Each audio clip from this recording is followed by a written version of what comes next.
What is realization and how does it relate to behavior? Or another way of looking at it is, how would you characterize it to someone that you were sitting next to on a long airplane flight, and you're saying like, "Oh yeah, Kuntu, His Holiness Dalai Lama is a person of great realization." Then the guy goes, "Oh yeah, my Uncle Phil, yeah, he's yeah." You go, "No, no, no. What I mean is." Well, from a Buddhist point of view, genuine realization is a direct a perception of the nature of the mind, which is beyond, it's the fullness of wisdom and compassion, is the very nature of reality, and is in itself neither existent nor non-existent, right? So someone who has a genuine experience of that realizes that everything that they thought they were, they aren't. And that is, if it's a genuine realization, it completely tears the fabric of their whole conception of what they are.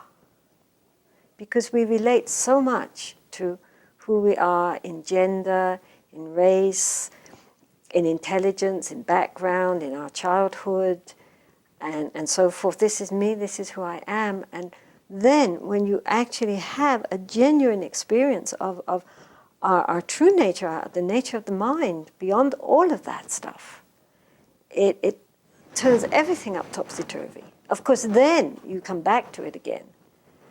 But if it's been a deep enough experience, then you are able to realize that, as the Buddha said, I too use conceptualizations, but I'm not fooled by it. And that's the difference.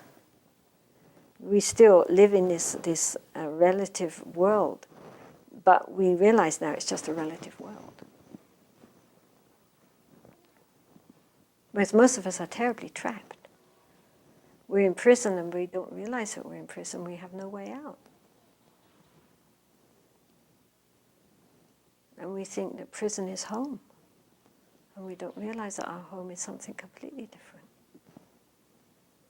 That's the tragedy. And that, when you have that kind of realization, you can see it in the great lamas, naturally compassion arises, because you see how trapped everyone is.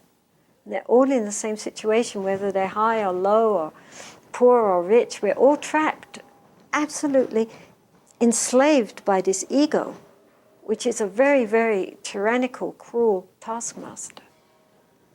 And we're all the slaves. We're not in control at all.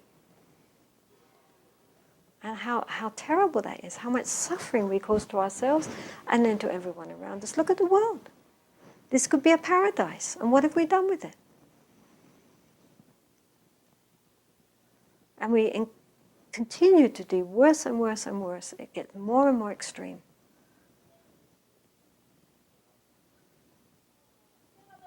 And so naturally compassion arises. How could it not? We have the highest potential, and look what we do with it.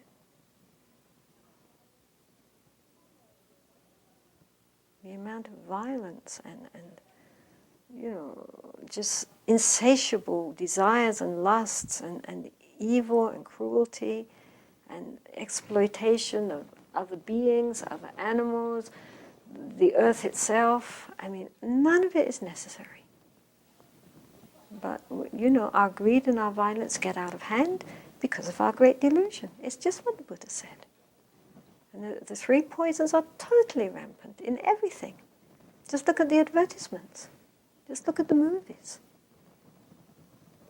And they just saturate people's minds. From small, even the cartoons. And it's tragic. Utterly tragic. No wonder. These great beings take vows to keep coming back and trying to set somebody right. How can they leave? How could you leave when you see what's happening? You couldn't just leave the burning house and say, well, sorry folks, I'm out. Too bad you're burning.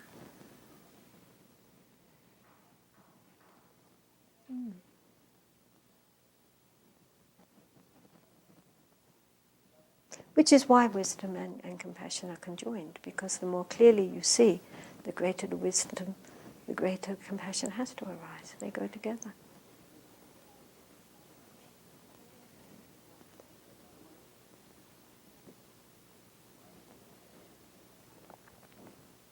So then a moment of clarity is a moment of love. Genuine love.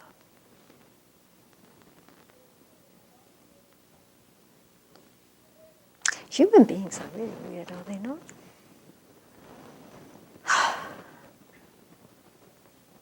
I'm so glad we don't believe in God. I would have a hard time with him. Having created us the way we are, I mean, he could have created us just a little bit more biased, towards being sensible. And then just to sit back and watch us get on with it.